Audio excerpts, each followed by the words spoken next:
27 mars, j'apprends le mot pondération.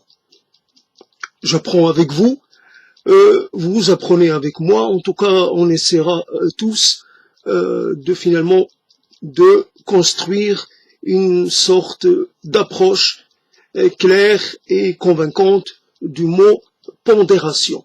Ça tourne dans ma tête depuis 10 minutes, donc j'ai déjà un peu une idée de ce que je vais dire. En tout cas, le mot, finalement, c'était pas le mot pondération, c'était les impondérables. Je voulais utiliser ce terme, mais je savais pas exactement, j'en avais pas d'idée claire. Je me suis dit, je vais aller voir un dictionnaire sur le web. C'est trop facile, c'est l'effort minimal. Non, je vais essayer de creuser en moi pour voir si quelque chose peut remonter. Donc, c'est remonté. Alors, impondérable, j'ai pensé, donc tout de suite est venu le contraire, les pondérables et le pondéré. Donc, le pondéré, c'est la chose, on dit un jugement pondéré, c'est un jugement mesuré, équilibré, dans lequel on aurait essayé de tenir compte des intérêts des deux parties en conflit. Donc un jugement qui rend justice finalement à toutes les parties. Donc un jugement pondéré, et c'est la chose que l'on essaie tous d'atteindre, c'est la capacité d'être dans la pondération. Donc les impondérables, c'est les choses que l'on ne peut pas justement pondérer. Alors, donc en y pensant, une chose est remontée dans ma tête, les impondérables, c'est les choses qui sont presque au-delà de nos capacités.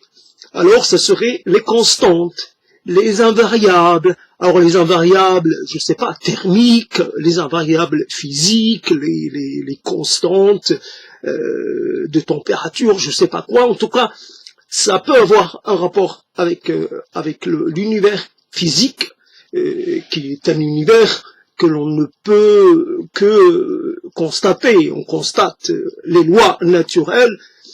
On essaie un peu d'en tirer profit, mais ces lois sont en quelque sorte impondérables. C'est uniquement sur les marges que l'on intervient pour atténuer leur implacable loi, leur implacable déterminisme. Donc, l'impondérable, c'est là aussi une sorte de super déterminisme. Mais je sais pas, là, je vais un peu à tâtons. Je sais pas si vraiment j'ai une idée.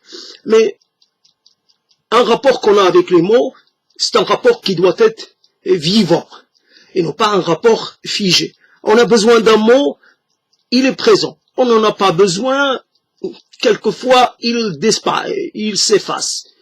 Il revient au hasard d'une conversation entendue ici ou là, voilà. Mais le mot, les impondérables, dans ma tête, c'était les choses, sortent des lois fixes, et les choses que l'on ne peut pas enfreindre, que l'on ne peut pas contrarier, que l'on ne peut pas dominer.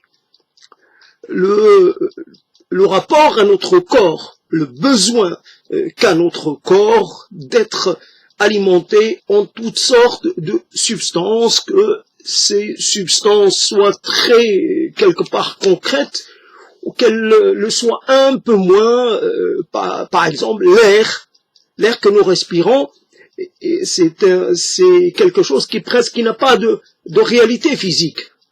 On peut qu'en avoir une idée abstraite, en grande partie. Bien sûr que l'on peut apprendre, etc., à le mesurer, à le quantifier, à en tracer, enfin, à en montrer les composantes, etc. Mais l'air que nous respirons, nous ne le voyons pas. Donc, nous nous nourrissons aussi de matière un peu insubstantielle. Mais Voilà, donc les impondérables, ce sont les lois qui nous gouvernent, qui gouvernent peut-être la loi de la gravité, qui gouverne l'ensemble des éléments présents, physiques, matériels, etc. Alors, est-ce que j'ai fini avec le mot impondérable? Oui, je pourrais rajouter quelque chose que l'on ne peut pas raisonner, sur laquelle on n'a pas d'influence, sur laquelle on ne peut pas exercer de contraintes. Et voilà, c'est l'élément super objectif. Voilà, j'en ai fini. Donc le mot impondérable, je ne sais pas si j'en ai fait le tour.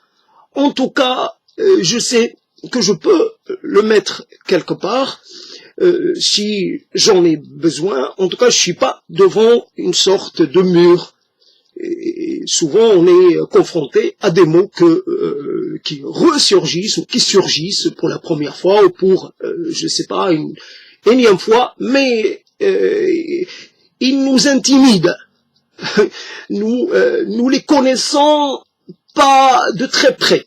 Nous les avons pas vraiment fréquentés, côtoyés, on n'est pas en intimité. Mais il ne faut pas hésiter à bousculer finalement sa réserve, d'y aller franco. Un mot, après tout, c'est fait pour être utilisé, qu'il soit utilisé de façon très conventionnelle ou un peu nouvelle ou un peu ce n'est pas grave. C'est que finalement c'est un mot, il est destiné à nous permettre de communiquer avec autrui, de faire passer un message, de mieux, la variété des mots nous permet de mieux exprimer finalement la pluralité de nos sensations et de nos expériences et finalement cette richesse que nous avons vis-à-vis du vivant, vis-à-vis de nous-mêmes, vis-à-vis de l'usage vraiment d'avoir, le besoin d'avoir à sa disposition le plus de mots possible. Et voilà, donc j'en ai fini avec le mot impondérable et par opposition donc le pondérable, j'allais dire la chose que l'on peut calibrer, voilà, le calibrable, alors que l'impondérable c'est l'incalibrable. Voilà, donc j'en ai fini, sinon je vais continuer, voilà, ça suffit.